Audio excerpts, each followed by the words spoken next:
Here with Dave Bernard, Red Band Hammer.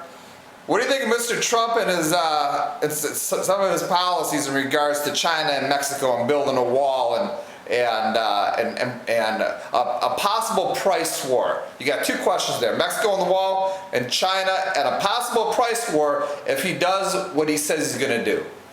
Well, here's what I think, Mike. Being out here working all the time, you know, they're saying all that they take the jobs that Americans don't want.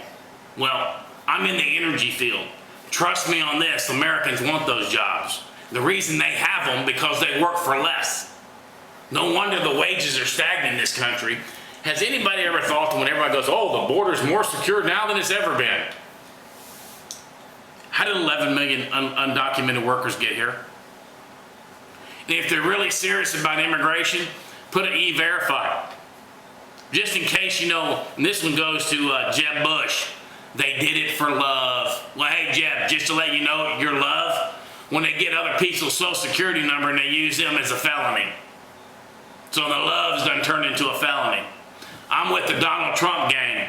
Build the wall, put a big door in it, and here's the deal.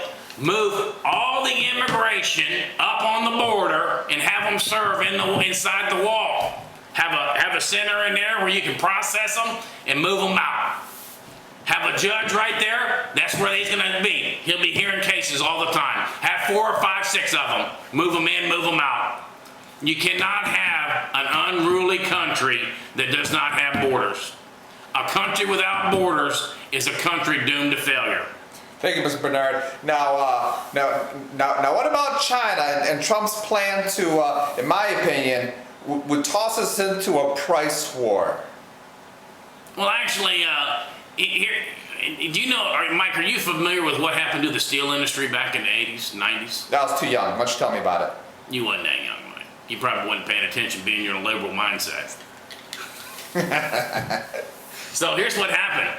The Japanese dumped inferior steel on our country because I think it was one of the deals that it was either NAFTA or CAFTA that Clinton signed into law, the big NAFTA deal. Then later on came CAFTA. Well, all NAFTA and CAFTA equal SHAFTA to America because it basically put our steel industry out of business. And all these people go, oh, well, they can go to college. I got news for you, folks. Some people are not equipped to go to college. We still need carpenters, bricklayers, cement masons, iron workers.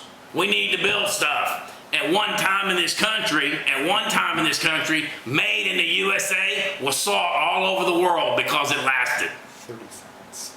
So think about this. If you did offer, say, hey, Japan, you're gonna pay 35% tariff for every car that you bring in that we don't bring in over your country.